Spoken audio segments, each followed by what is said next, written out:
रामायण की अनसुनी बातें। रावण ने माता सीता से पहले किया माता कौशल्या का हरण।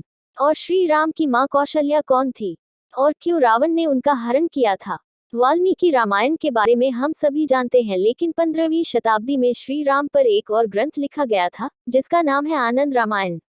इस ग्रंथ के लेखक कौन है इसका रहस्य अभी भी बना हुआ है, लेकिन एक मान्यता के अनुसार इसके लेखक भी महर्षि वाल्मीकि ही हैं।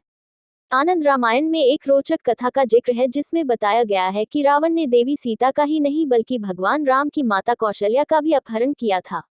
आनंद रामायण के अनुसार रावण को पता लग गया था कि उसकी मृत्यु श्री राम के हाथों लिखी हुई है, और इसलिए रावण ने राम के जन्म से पहले ही उनकी माता कौशल्या का अपहरण कर लिया था।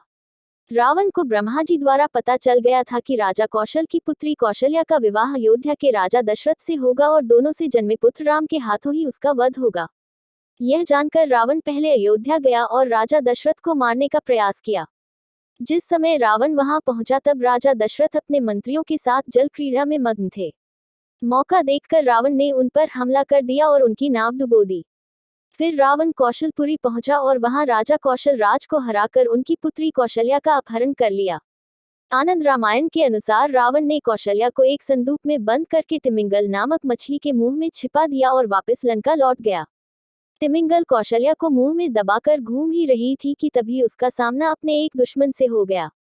तिमिंगल उस संदूक को एक टापू में रखकर शत्रु से युद्ध करने जाती है। उसी समय रावण के हमले से बचकर राजा दशरथ और उनके मंत्री सुमंत टूटी हुए नाव की लकड़ी को पकड़कर उसी टापू पर पहुंचते हैं जहां संदूक में कौशल्या को रखा गया था। राजा दशरथ ने संदूक खोला तो उसमें कौशल्या को देखा। दशरथ और कौशल्या ने एक दूसरे को अपना परिचय दिया और फिर दोनों ने गंधर्व विवाह कर लिया। विवाह के बाद राजा दशरथ, कौशल्या और सुमंत भी उस संदूक में छिप जाते हैं।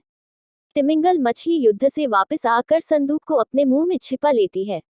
उधर रावण ब्रह्मा जी को जाकर बोलता है कि उसने दशरथ को मार दिया है और कौशल्या को छिपा दिया है।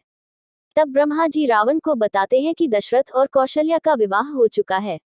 ब्रह्मा जी द्वारा ये जानने के बाद रावण उस संदूक को मंगवाता है और अपनी तलवार निकालकर दशरथ, कौशल्या और सुमंत का वध करने जा रहा होता है। तभी ब्रह्मा जी रावण को ऐसा करने से रोक देते हैं। ब्रह्मा जी ने रावण को समझाया कि होनी को कोई नहीं टाल सकता।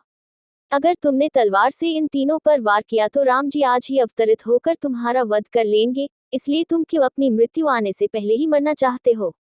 ब्रह्मा जी के समझाने पर रावण उन तीनों को छोड़कर लंका चला जाता है।